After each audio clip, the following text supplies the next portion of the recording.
we are now appreciating our staff here. The police will have now, these are officers. They would have how to manage and live with these people. Abarinzi b'obusinge abatunga Kasimoni Lokongo Paul hamwe na Lokodo Samuel. Ebiro bishatu byo ku 12 omwaka ogu Lokongo na Lokodo ababeire ne bakuma famu ya Kanyamyenga omuri rw'eminyafu Serwadi ya Rwempiri omuri Kazo Town Council mu district ya Kazo bakakwata abantu bana n'ente y'enyibano. Banyakwatwa bakagezaho okuhereza Lokongo hamwe na Lokodo ekituga nguba barekure konka bayanga. Okay, here is the 500,000, maybe you can even come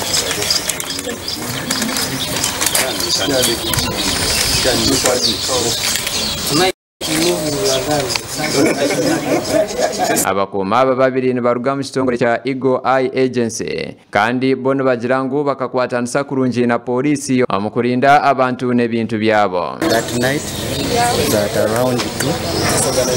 We went with 3 officers and we managed to recover the cow, but also in that process some people were involved in that scenario, tried to bribe us with some money, telling us that we can leave the issue and then we receive the cash. Grace Masko ohikize akasimo ka mukuru wa polisi azirengu abakuma babakoreka obukugubwa mani kandi abantu abandi bahikire kubegeraho. Kwata abashuma babiri bibente famu muri Kazomu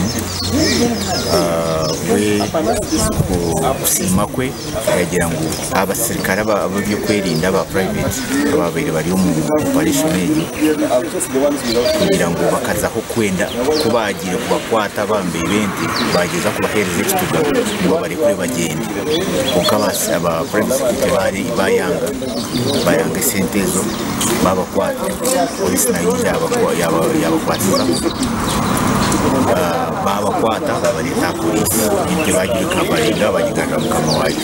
So we nka IGP ikintu cyo nawe akareba mu cyo mutano mnongo. Reverend Samuel Katugunda ori chairman wa district ya Kazo nagira ngo enkwatanisa nungi hagati y'abakumi aba omu bitongore bitari bya government na polisi ni kikuru kandi ni kija kwera omukurwanisa obushuma bwente. Barabainge ombyaro abantu amakagumendi gende private.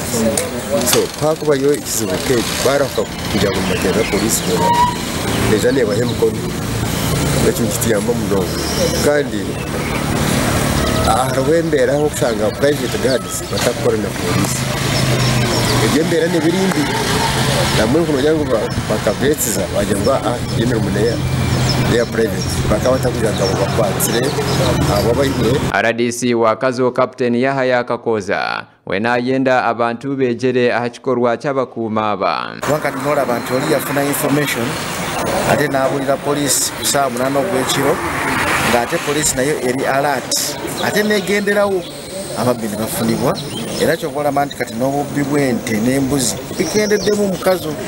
So nze nkubiriza buli ali eyo ng'ayina information agituwe n'ekyakolerawo. kandi hona abakumi aba basimire mukuru wa polisi ahabwo kubasima. Me I'm so happy and so grateful for what I was rewarded today, and I think if we all do the same we benefit. Polisi ya Kazo ekiriyo n'ekyondoza ahamushangogo ogwo kwibente gasha kwasima naume omuri Kazo.